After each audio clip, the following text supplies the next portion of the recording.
Hi and welcome back to Holistic Health. In today's episode, I wanted to talk about something that so many people experience at some point in their lives: bloating. Bloating can feel uncomfortable, frustrating, and sometimes quite confusing, especially when it seems to appear for no obvious reason. Occasional bloating is very common. I think it's helpful to see it as a signal from the body rather than simply an inconvenience to get rid of. And I'd like to explore today bloating from a naturopathic perspective and share some simple things you can start paying attention to if bloating is something you experience regularly. One thing I think is important to remember is that bloating itself is not usually the problem, it's a symptom. It's one of the ways the body communicates with us, and rather than immediately trying to silence that signal, it can sometimes be helpful to become curious about what the body might be trying to tell us. In naturopathy, we often look beyond the symptom itself and ask what might be contributing to it.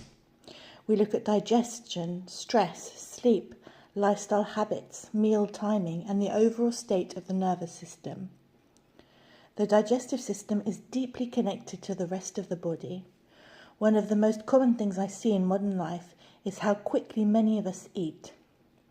We eat while answering messages, working, driving, standing in the kitchen, or rushing between tasks.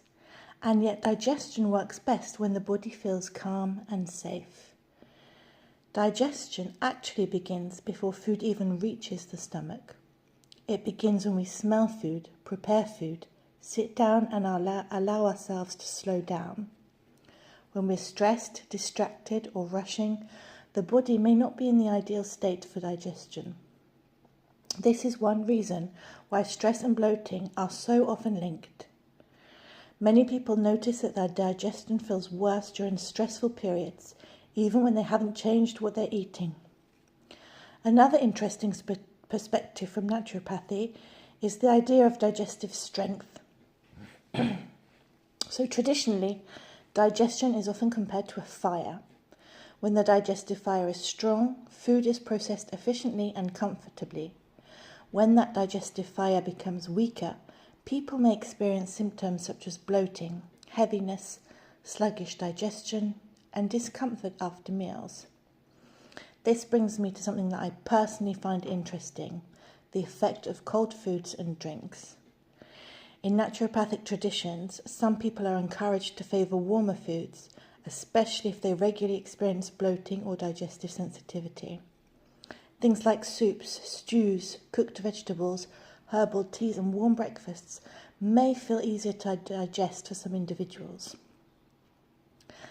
And very cold drinks, iced beverages or foods taken straight from the fridge may not feel as supportive for everyone. So what I'm telling you, it's not about strict rules, it's about observing our body. If bloating is something you experience regularly, it can be interesting to notice whether warmer foods feel different to colder foods. And sometimes these small observations can teach us a lot about our own body. Another important thing is remembering that food isn't always the only cause of bloating. We often look immediately for a specific food to blame, but sleep quality, stress levels, hydration, movement, meal timing, and eating habits can all influence digestion. Sometimes the body is responding to an overall lifestyle pattern rather than a single ingredient. So, where should you start if you experience bloating? Well, my first suggestion would be not to change everything at once. Instead, choose one thing to focus on. You might try eating more slowly and chewing your food more thoroughly. You might try sitting down without distractions during meals. You could experiment with warmer breakfasts instead of very cold foods. You might pay attention to hydration throughout the day. And after meals, you could try taking a gentle walk. Walking can be a wonderful way to support digestion and help the body process a meal more comfortably. Another useful habit is simply keeping a few notes. When does the bloating happen? Is it worse during stressful periods? Does it happen after eating quickly? Is there a pattern with sleep, certain foods, or meal timing? The goal is to become aware of patterns. because the body is often giving us information if we're willing to listen. I think one of the most important messages I want to leave you with today is that bloating is often not something that the body is doing to us. It's something the body may be communicating to us. And when we approach those signals with curiosity instead of frustration, we often learn much more about what our body needs. It's the small, consistent habits that make a remarkable difference over time. Thank you so much for listening to this episode of Holistic Health. And if you would like some anti-inflammatory warm breakfast ideas, don't hesitate to go and have a little look at my Instagram and TikTok page.